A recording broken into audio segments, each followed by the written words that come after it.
Thank you, John. Please have a seat, everybody. Ladies and gentlemen, my first guest tonight is the shortest tenured communications director in White House history. Please welcome Anthony Scaramucci. Anthony, come on up.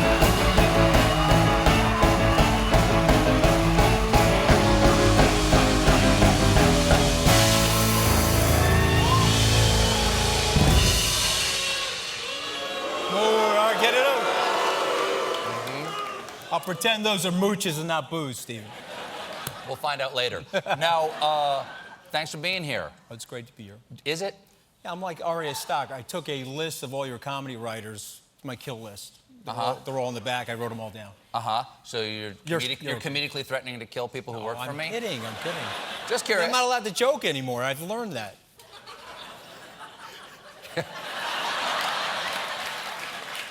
Listen, I just want to start by saying, I want to start by, no, you don't get to stop my show, I stop my show. Now, here's the thing. I want you to know, just for the record, this is on the record, this is being recorded right now. Thank you. That's a microphone you're wearing right now, so, okay. I said no gotcha questions. I promise you no gotcha questions, but I'm going to lead with one. Go ahead. Nazis, won't be the first good one. Or bad? Super bad. We know Super bad. Super bad. Why do you think the President of the United States, who you called, quote, the most media-savvy person of our times, would shank a softball like that so hard when he should have just come out there and condemned the people who were there to start violence? Well, I think there's a couple issues there. He said the all sides thing. I said yes. Many sides. He should have been way harsher on that. I said that. Harsher on that? How? Well, he should have condemned white supremacism and neo-Nazis. Why do you think he didn't do that? Stuff. Who stopped him from doing that? Well, I think at the end of the day, it's the president himself, and so I'm not going to blame or point fingers at anybody, but I think he knows. Why not that. the president? It's the president. Why not blame or point fingers at the president? Okay, so he's responsible. But you were asking about someone else. Hold on a second. You were asking about someone else in the administration. So, but I think listen, it was late. I'm not going to say that it wasn't, but he did go to the White House today, and he did make a statement, which you just said. It was very declarative against it. The president had prepared remarks on Saturday. And had prepared remarks today. Today, he stuck to the script. Saturday, he went off script with his many sides, many sides. That was an ad lib in the moment. Which one of them do you think he meant?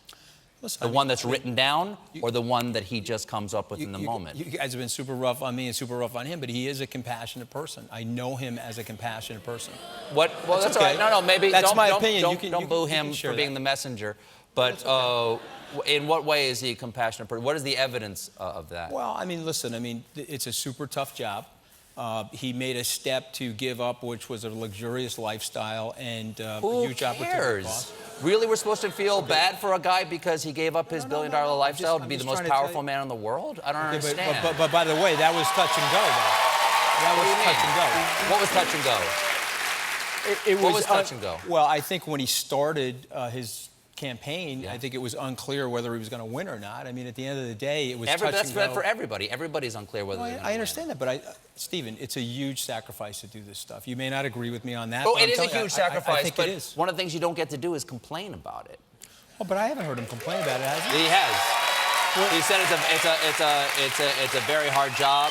He said, like, I could have had my previous lifestyle. But that's him wearing his heart on his sleeve, though. That's him expressing himself. I mean, that's his. I think President Obama, Michelle Obama also expressed that it's a fishbowl. It's a difficult job. Sure. I think President Bush said the same thing. It's not like it's not a difficult job. Okay, but let's get back. Why do you being think, the communications director is a difficult job? Why do you think? Let's get back. My original question, and then we'll move on. But my original question was, why do you think you're a guy who said that he hits free throws like with a top coat and hits these putts? I've seen him do that. Yeah. Saying that condemning white supremacists and neo-Nazis is a 1-inch putt. Why do you think he choked? Again, I think there's it's almost like a counterintuitive thing with him as it relates to the media. The media's expecting him to do something. He sometimes does the exact opposite. Wait, just to thumb his nose at them? Wait a second. You're saying that he does something to do the opposite of what's expected of him? Some of that worked during the campaign because. But the campaign's over. Now he's the president. I understand that, but he's also out there going out to see his base. He's flown to West Virginia, Youngstown, Ohio, and other places. But his base isn't Nazis. Are you saying his base is Nazis? No, of course not. I'm not saying that either, but... Let's be fair to him today, though. He did condemn the Nazis today. 2 days later, does he order his spine on Amazon Prime? Why did it take so long for that? Why did it take so long? That's a good line. And I said yesterday that he should have been tougher on it. You know, the problem is I'm probably the only person that would come from the Trump administration or formerly from the Trump administration to sit here. So no, I'm grateful you're here. I don't know if he's going to come and sit here and answer that question for you, but only he really can answer that question. I said yesterday, and I maintain that he's got to be tougher on that stuff. If he wants his legislative agenda to pass, he's got to move in a more moderate direction. He's got to appeal to people that are independents and moderates that possibly voted for him to help him ascend to the presidency. Okay. What's it like inside the White House? Because... Small? No, I've been in the building. What I mean is, what is it like? From the outside, it looks like a dumpster fire. What is it like? But you also get rumors of infighting. You get rumors of infighting. There are rumors of infighting and that there's chaos in there. What was it like for the 10 days you were in there? Did you get a sense of the chaos? Well, listen, it's a tough place. There was a lot of infighting. The front stabber was backstabbed. I think you said that 2 weeks ago. Yeah. I have a tendency to be very open and very honest with people. What ends up happening there, though, is people don't do that. What they do is they go behind each other's backs and they leak things to the press and they say nasty things about each other to try to destabilize them or to influence the president's judgment of them. And so at least whatever you think about me, I was pretty open about how I felt about people. And I would tell you, very open. Very open. And I would tell you that the way a good culture works, I've run 2 reasonably successful organizations, you got to have some level of esprit de corps, and it didn't start that way. What's going on in this photo That's right a rough here? photo, right? That's this a rough photo. There you are. This is you over here, holding your thumbs in your belt like a gunslinger, and this is Reince Priebus. What is going on? Were you brought in just to get rid of him and Sean Spicer? I don't want to say it that way. But was it part of your job?